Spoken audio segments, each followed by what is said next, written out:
I have the privilege of representing the energy district of the state of Michigan. Over 30% of all energy produced in Michigan is produced in my district. It's a fleet of all of the above, and some of that fleet sits right on one of the Great Lakes, Lake Erie. And so we are definitely concerned with cybersecurity. The challenge is not only that we are able to turn the lights on at any time, but the environmental issues that go on, thinking of the proximity there in the Great Lakes. You recently formed the new Cybersecurity, Energy Security, and Emergency Response Office.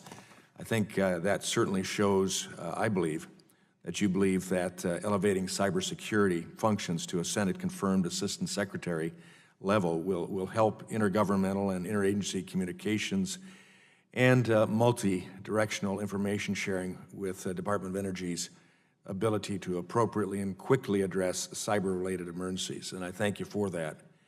My concern is the sustainability of the Department of Energy's leadership on this important issue. Cybersecurity was not a surpassing concern back in 1977 when the department was organized. It certainly is today. In my bill, with my colleague and ranking member Rush, H.R. 5174, we specify functions related to cybersecurity and emergency response that we believe should be specifically led by a Senate-confirmed Assistant Secretary. Will you work with us to ensure that we can elevate that Secretary to law? Yes, sir. Appreciate that. Over the past 7 months, you've had a lot of experience in dealing with emergency action in your department.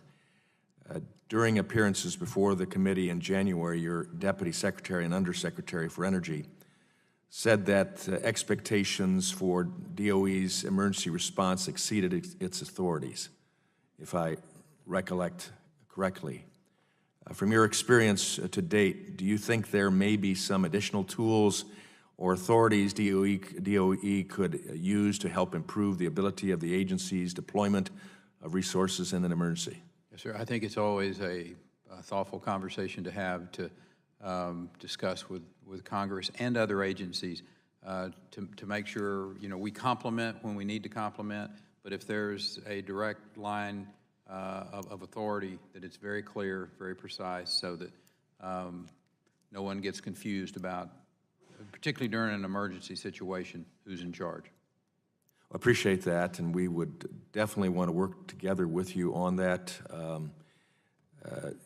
We want to examine things like surge funding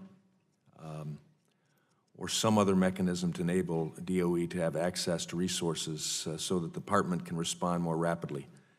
And so we hope that you can work with us on that. Yes, sir. Thank you. Thank you, Mr. Chairman. I yield back. I would yield back. The gentleman